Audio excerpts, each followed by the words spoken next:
Hello student, स्वागत है सबका आज के सेशन में। आई होप आप सभी लोग बहुत अच्छे होंगे, अच्छे से अपनी तैयारी कर रहे होंगे।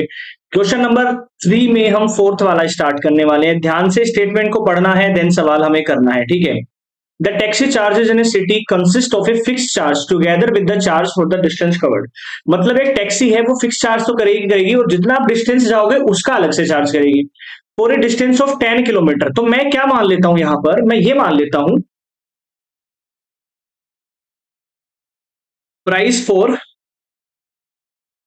फिक्स्ड चार्जेस एक्स रुपए मान लेता हूं, और price for distance covered, distance covered y रुपए पर किलोमीटर मान लेते हैं।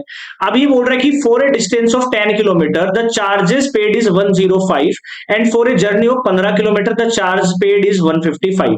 तो भैया ये जो पे कर रहा है ना, वो किसका कर रहा है? पे तो टोटल कर रहा है फिक्स प्लस में जितना उसने चला है। यानी कि गाड़ी में बैठ गए तो उसका कुछ फिक्स चार्ज लगेगा, तो मान लो एक्स लगेगा। कितना किलोमीटर चला है? 10, यानी कि 1 किलोमीटर का वाई है तो 10 का 10 वाई होगा। इसको उसने पे करा है 105 रुपए। 15 किलोमीटर मतलब हो गया एक्स प्लस में 15 वाई बराबर कितना पे करा है? 155 पे करा। Equation number 2। हमें बताना क्या है? 25 किलोमीटर के लिए टोटल उसने कितना रुपए दिया होगा। ठीक है, तो एक्स और वाई की वैल्यू निकल जाएगी तो मुझे पता चल जाएगा भाई 25 किलोमीटर का मतलब है एक्स प्लस में 25 वाई। ये तो फिक्स चार्ज है और ये 25 किलोमीटर का चार्ज है, दोनों को ऐड कर दूंगा मैं। तो यहां से इक्वेशन से मैं क्या करूंगा? फ्रॉम इक्वेशन 2, ठीक है, एक्स बराबर आ जाएगा 155 माइनस 15 वाई। ये हम पुट कर देंगे पहली इक्वेशन में। मैं आगे बढ़ा रहा हूं, थोड़ा सा सवाल को ध्यान से समझिएगा, प्रयास करिएगा, थोड़ा थोड़ा समझ में डेफिनेटली आएंगे सवाल, क्योंकि बहुत इजी से सवाल हैं। और शेयर अपने सभी दोस्त लोगों से कर दीजिए जो भी क्लास 10th में इस बार हैं, ठीक है। देखिए देखिए यहां समझ लेते हैं हम। यानी कि x की वैल्यू रख दूंगा 155 माइनस 15 वाई, ठीक है। और प्लस में मेरे पास है 10 वाई बराबर 105। यहां से मेरे पास आएगा -15 प्लस 10 यानी कि माइनस का 5 वाई। 105 माइनस में 155 आ जाएगा, ठीक है। माइनस का 5 वाई बराबर मेरे पास आ गया। 155 में से 5 गए 50 और 10 गए हमारे पास 40, यानी कि 40 आएगा माइनस का, ठीक है। माइनस का 40, तो ये माइनस से माइनस गया, वाई की वैल्यू आ जाएगी 8। अब अगर वाई 8 आ गया तो इसमें रख दो या इसमें रख दीजिए, एक्स आ जाएगा। तो मैं पहली वाली में रख देता हूं, तो एक्स प्लस में 10 वाई बराबर 105, एक्स प्लस में 80 बराबर 105, तो एक्स बराबर आ जाएगा 105 माइनस 80, ठीक है। 25 आ गया एक्स की वैल्यू। अब आपको बताना क्या था सवाल में? एक्स प्लस में 25 वाई बताना था। एक्स हमारा है 25 प्लस में 25 गुना में 8। इसका जो भी आंसर आएगा ना वही हमारे पास है। 25 अंटा कितना होता है? 25 प्लस में 25, 8 पंजू 40, 8 दूनी 16, 25 अंटा 200, यानी कि आंसर आएगा 225 रुपए उसको देने पड़ेंगे। मतलब सिंपल सा सवाल है, थोड़ा सा दिमाग लगाना है, कंफ्यूज नहीं होना है ऐसे सवालों में, आराम से सॉल्यूशन इसका आएगा। चलिए अगला 5 का सवाल। A fraction becomes 9/11 if 2 is added to both the numerator and denominator। अब हम क्या करेंगे? लेट द फ्रैक्शन, फ्रैक्शन मानना भी तो पड़ेगा ना, दिया थोड़ी हुआ है फ्रैक्शन हमें। Let the fraction be x upon में y। ये मेरे पास एक फ्रैक्शन है। अब ये बोल रहा है कि ये फ्रैक्शन हो जाता है 9/11। कब होगा? जब दो ऐड करेंगे न्यूमरेटर में और डिनोमिनेटर में। मतलब x अपॉन वाई हमारा फ्रैक्शन था, इसमें दो ऐड कर दो और इसमें दो, तो आंसर आ जाता है 9/11।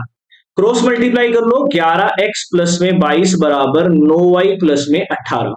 यहां से आपका आंसर क्या आएगा? 11x माइनस 9y बराबर -4। एक इक्वेशन तो ये निकल कर आ गई यहां से हमारे पास। चलो भाई अगला देखते हैं। If 3 is added to both the numerator and denominator. अब की बार ये फ्रैक्शन है, 3 इसमें जोड़ दिया, 3 इसमें जोड़ दिया, तो हो जाएगा 5/6। क्रॉस मल्टीप्लाई करो, 6x प्लस 18 बराबर 5y प्लस में 15। ये आ जाएगा 6x माइनस 5y बराबर -3। Equation number 2।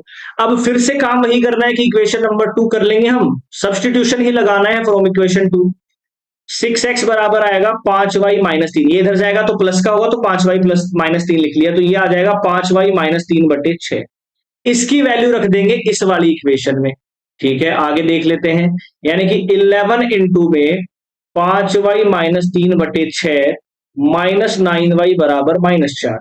ये आ जाएगा 11 पंजू 55y माइनस 11 तिया 33/6 माइनस 9y बराबर -4। एलसीएम लेंगे 6 आएगा, बराबर का है -4।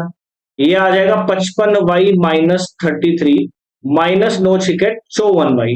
मल्टीप्लाई करेंगे 55 में से 54 गया तो y बचेगा -33 बराबर माइनस का 24। तो y बराबर आ जाएगा -24 प्लस 33। 24 और 6 30 होते हैं, 8 32 होते हैं, यानी कि 9। y की वैल्यू आ गई 9।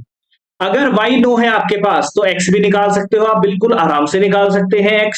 ठीक है, y आपके पास है तो या तो यहां रख दीजिए, कोई दिक्कत वाली बात नहीं है, y भी आ जाएगा x भी आ जाएगा। तो x बराबर मेरे पास क्या आएगा, मैं यहां निकाल के बता देता हूं। x बराबर है 5y-3/6। तो 5 नाम है 45 -3/6, 42/6, 6×42। x की वैल्यू आ गई 7, तो x बराबर आ गया 7। ये दोनों मेरे आंसर हो जाएंगे। मतलब जो फ्रैक्शन आएगा, तो फाइंड द फ्रैक्शन हमें बताना है। x आया है 7 और y आया है 9, ये मेरा आंसर हो गया, फाइनल आंसर। तो ये सवाल आपको आने चाहिए, सबसे ज्यादा बार ये सवाल रिपीट होते हैं। ठीक है, तो ये सवाल भी बहुत इंपॉर्टेंट है। फ्रैक्शन को आपको कन्वर्ट करना आना चाहिए। मतलब जो सवाल में बोल रहा है ना आपको कि ऐड करो सब्ट्रैक्ट करो, वो आपको करते हुए जाना है। ठीक है, और बिकम्स का मतलब है उसका आंसर वो आ रहा है। बिकम्स 9/11 का मतलब 9/11 आंसर है उसका। चलो, आई होप ये सवाल समझ में आए होंगे। शेयर कर देना, सबसे लाइक जरूर करके जाना ना। 7:30 बजे शाम को वीडियोस अपलोड हो जाती हैं क्लास 10th के लिए। जय हिंद।